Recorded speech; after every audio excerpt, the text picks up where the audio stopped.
السلام علیکم، بسم اللہ الرحمن الرحیم، نحمد و نصلی علی رسول الکریم۔ سورہ کہف کے 12 مرکزی موضوعات میں سے ہمارا 10واں مرکزی موضوع شیطان ہے۔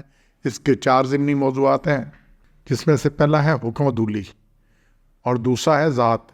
یہ تینوں نکات جو ہیں یہ آیت نمبر 50 میں سے ہیں۔ تو حکم عدولی کیوں ہوئی؟ سب فرشتوں جنہوں نے آدم کو سجدہ کیا اور ابلیس نے حکم عدولی کی اور سجدہ نہ کیا، اور وجہ کیا تھی کہ ابلیس جن تھا۔ اس آیت کو دیکھیں، اور جب ہم نے فرشتوں سے کہا سجدہ کرو تو سب نے سجدہ کیا سوائے ابلیس کے، کہ وہ جن تھا۔ وہ کیا تھا؟ جن تھا۔ تو ابلیس فرشتہ نہیں تھا بلکہ جن تھا۔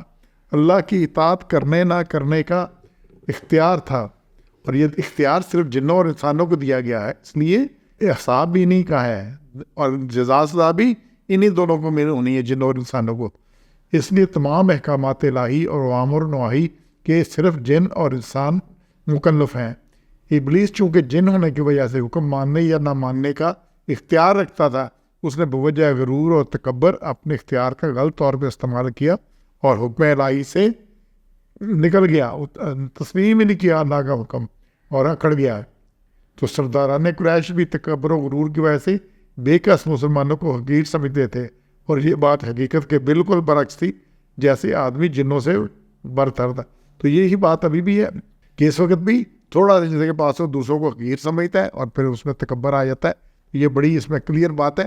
اور یہ جو ہے نا، یہ فرشتہ تھا ابلیس، اور پھر عبادت کر کر کے وہ جناب اتنا پہنچ گیا، یا فرشتوں میں اس کا بیٹھنا، تو یہ ساری باتیں کہ بنیادی طور پہ کیا تھا؟ جن تھا۔ یہ 2 نکات آ گیا۔ تیسرا نکتہ ہے جی، اس میں تیسرا ضمن موضوع ہے جی دشمن۔ تو ابلیس اور اس کی اولاد کو دوست کیوں بناتے ہو اور اس کی بات کیوں مانتے ہو، حالانکہ ابلیس انسان کا کھلا دشمن ہے؟ یہ 2 نکات ہیں۔ تو اب یہاں پہ اعتقادی یا زبانی کوئی شیطان کو دوست نہیں مانتا۔ یہاں پہ یہی آ رہی کہ وہ جن تھا فضا کا نمر رب ہی، وہ نکل گیا اللہ کے حکم سے باہر نکل گیا۔ تو اللہ نے کہا تو پھر تم اس کو، اس کی اولاد کو دوست ضروریات اولیاء، تو دوست کیوں بناتے ہو اپنے؟ اعتقادی یا زبانی کوئی شیطان کو دوست نہیں مانتا، ہر کوئی اس پر لعنت ہی بھیجتا ہے، مگر عملاً سب انسان حکم الہی کے مقابل شیطان کی بات مانتے ہیں۔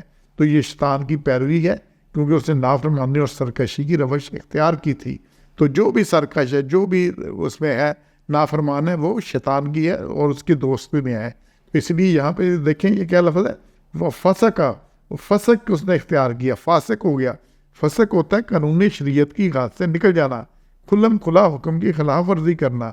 ایسا شخص جو احکام شریعت کی خلاف ورزی کرے وہ کیا ہے؟ فاسق ہے۔ کیا ہے؟ فاسق۔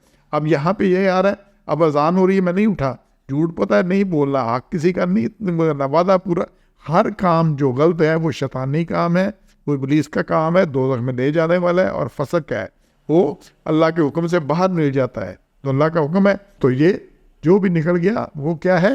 وہ پھر اس کو دوست بناتا ہے، اور اللہ کے اللہ نے کہا کہ اس کو دوست بناتے ہیں کہ وہ تمہارا دشمن ہے، وہم لکم عدو، اور وہ تمہارا دوست ہے۔ بناتے بھی کیسے دوست ہو؟ من دونی، میرے سوا، تو اللہ کو چھوڑ کر اللہ کے مقابلے میں، اچھا اللہ کے حکم مطابق میں ابلیس کا حکم ماننا، ابلیس کو دوست بنانا ہے۔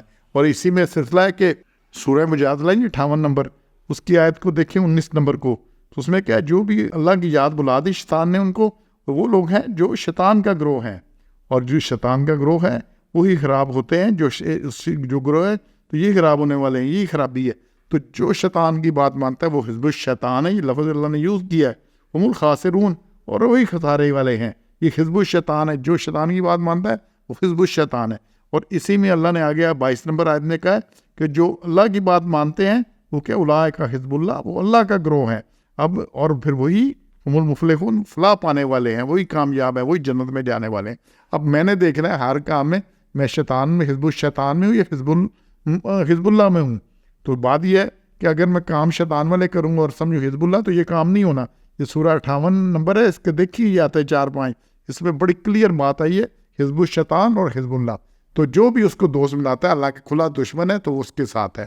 اور پھر اسی میں ایک نقطہ 63 میں سے، شیطان نے موسیٰ علیہ السلام کے شاگرد کو مچھلی کا دریا میں کود جانا بلا دیا، تو ہر خرابی شیطان کی طرف سے، وہ بھول گیا بتانا حضرت موسیٰ کو، پھر وہ آگے چلتے رہے اور سلسلہ ہوا۔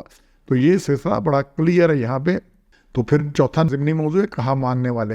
کوئی شیطان کی بات ماننے والے ظالم لوگ ہیں اور ظالموں کو برا بدلے ملے گا. اور یہی یہاں پہ بئس للظالمین بدلا، تو جو اس نے دوست بنایا وہ ظالم ہے. کیا ہے؟ وہ ظالم ہے. اور وہ بئسا برا ہے بدلہ ان کے لیے. کتنا ہے برا بدلہ؟ برا بدلہ کیا؟ جہنم ہے.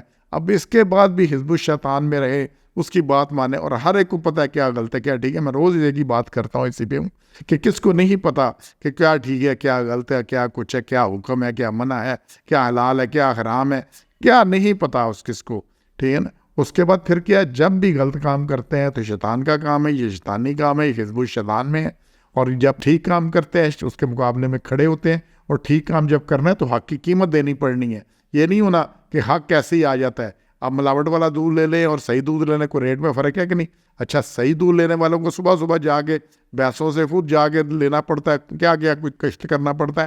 وہ جاتے بھی خود ہے، کیچڑ بھی اس میں ہوتا ہے، گند میں بھی جاتے ہیں، اندھیرے میں بھی جاتے ہیں، اور ریٹ بھی زیادہ دیتے ہیں. اس کے مقابلے میں آپ کے گھر آ کے دیتا ہے، سارا کچھ ہے، سارا کچھ ہے، ریٹ بھی کم ہے، اور آسانیاں بھی آسانی ہیں. تو یہ جو ہے نا جتنی آسانی ہے اس کو دیکھ لیں، یہ آخر میں خواری ہے. تو یہاں پہ یہ کلیئر بات ہے، جو اس کی بات ماننے والے ہیں وہ کیا ہے، پھر اس کو جو بدلہ ملنا ظالموں کو، وہ سخت خراب برا بدلہ ملنا ہے. تو ہم نے اپنی اصلاح آج ہی کرنی ہے. سبحان ربک رب العزت عما یصفون وسلام علی المرسلین والحمد للہ رب العالمین.